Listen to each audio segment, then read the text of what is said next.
The Iowa State Fair isn't just about fried foods and carnival rides. It's also where Republican candidates for president pitch themselves to voters in an informal setting. The 10-day event that ends this weekend has traditionally served as an indicator of which GOP presidential hopeful should represent the party in the state's first-in-the-nation caucuses. And nationally, Errol Barnett has that story.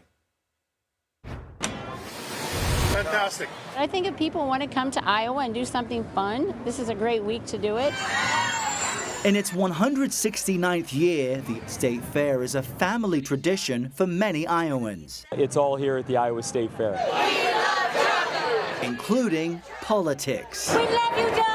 I love them and they love me. That's a good combination. I said over a year ago that Donald Trump should withdraw from the race because of what he is facing. President Joe Biden has weakened this country at home and abroad. I think there are other good Republicans in this race who can defeat Joe Biden. And in a state that's widely seen as a testing ground for candidate popularity and their ability to attract votes, it's become a must-attend for any presidential hopeful vying for a nomination.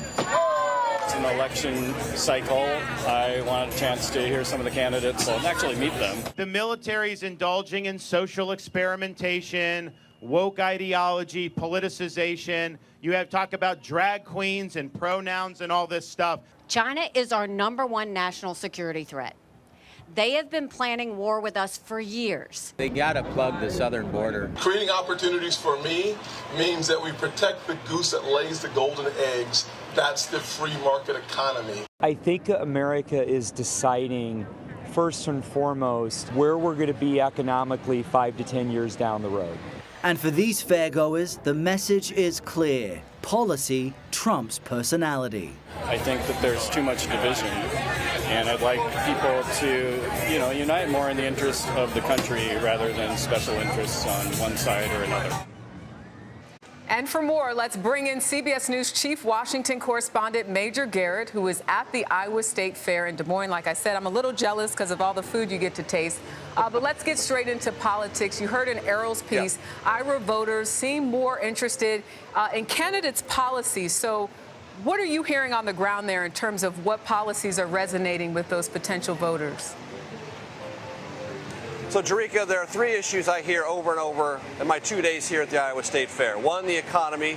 2, and right behind the economy is the overall leadership from President Biden. Republicans are very, very down on President Biden, disdainful, more so than previous times I've been in Iowa when there have been Democrats in the presidency, more disdainful than they were even of Barack Obama or Bill Clinton. I have a long history in Iowa, been coming here since 1996. And Republicans here seem openly, almost viscerally disdainful of President Biden. So it's the economy, Biden's overall performance in the job, and then immigration.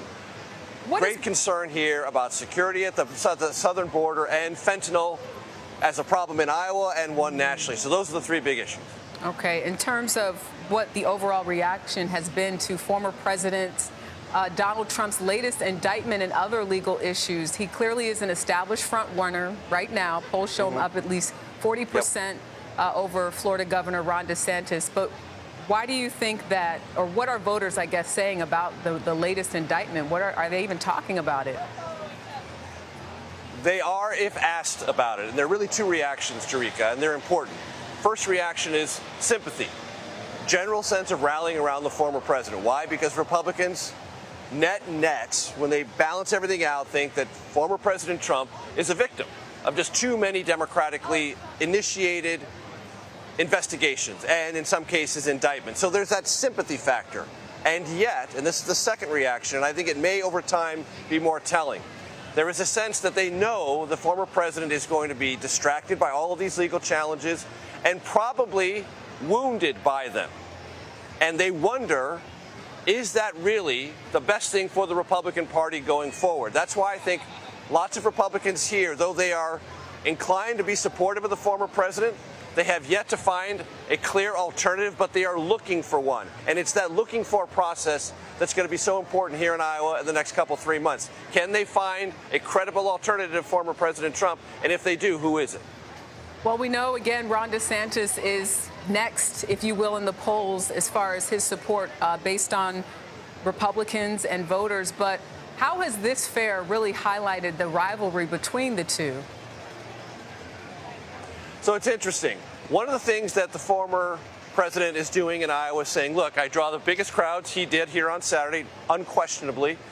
And he says, I won here twice as a general election candidate, 2016 and 2020. What former President Trump leaves out is he lost the Iowa caucuses here by 4 points in 2016 to Ted Cruz. Why did he lose? Because he was out-organized in Iowa. And what Governor DeSantis is trying to accomplish here in Iowa is a similar organizational approach that Ted Cruz had. All 99 counties having a grassroots ground game effort across all of the state to counteract that support that former President Trump enjoys. That's the only way DeSantis really believes he can draw even to and possibly surpass former President Trump in Iowa. Organizing the state. He's been here a lot, doing much more retail politicking, which is essential in Iowa, and being organized in all 99 counties. DeSantis has a long way to go. He is not close, and I'm not here to suggest that he is. But I've talked to lots of Iowa Republican voters who say they are inclined to at least give him a serious look, and some who've already committed to him. So there is something here that tells me DeSantis has a real chance. And what are some of the other candidates that are showing they have appeal to Iowa voters outside of those two that we just talked about?